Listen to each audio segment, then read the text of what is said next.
तो शुभ आशीर्वाद सदैव प्रसन्न रहो। आज हम आपको एक तीर से 8 निशाने लगाना सिखाते हैं। जैसे बच्चों, अलंकार होता है, अलंकार की परिभाषा और उदाहरणों को याद करना बड़ा ही मुश्किल काम होता है। एक लाइन में हम एक परिभाषा को एक कविता के माध्यम से इस प्रकार व्यक्त किया है जिससे आपको बहुत ही आसानी में 8 अलंकार अपने आप याद हो जाएंगे।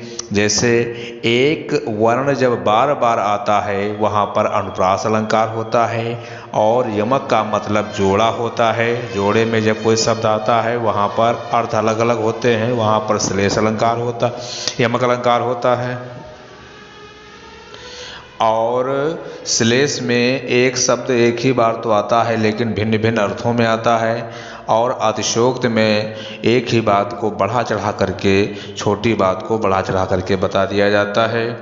और रूपक में उपमान और उपमेय में भेद रहित आरोप होता है। जैसे चरण कमल बंदो हरिराई, चरण को कमल मान लेते हैं, क्यों मान लेते हैं पता नहीं है, लेकिन उपमा में जो है वो चीज़ जब मानी जाती है तो उसकी तुलना की जाती है और उसका कारण भी बताया जाता है। इसमें वाचक चिन्ह में सा सी से सम सरिस ये सब आता है शब्द, और उत्प्रेक्षा में संकेत होता है। और जैसे मनु मानो, जन जानो, जनहु जानो, इस प्रकार से। और दो चीज़ों में जहाँ पर भ्रम होता है वहाँ पर भ्रांतिमान अलंकार होता है। तो आइए एक कविता के माध्यम से इस 8 अलंकारों को और उनकी परिभाषाओं को समझते हैं।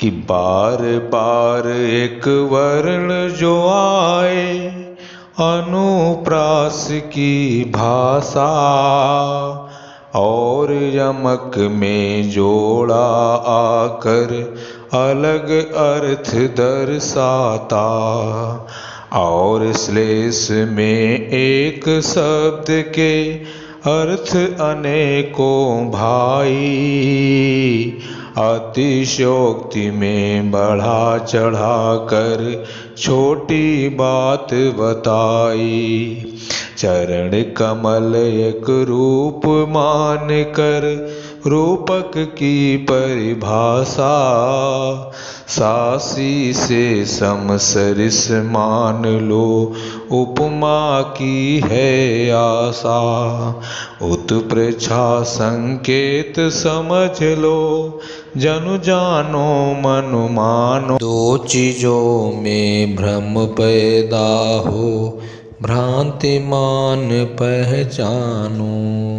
उम्मीद है आपको ये वीडियो पसंद आया होगा। इस प्रकार से आपको सभी अलंकारों की परिभाषाएं याद हो जाएंगी, और आपको पढ़ाई में जो भी समस्याएं आ रही हैं उनके समाधान हेतु आप कमेंट कीजिए, मैं उन पर आपको वीडियो बना करके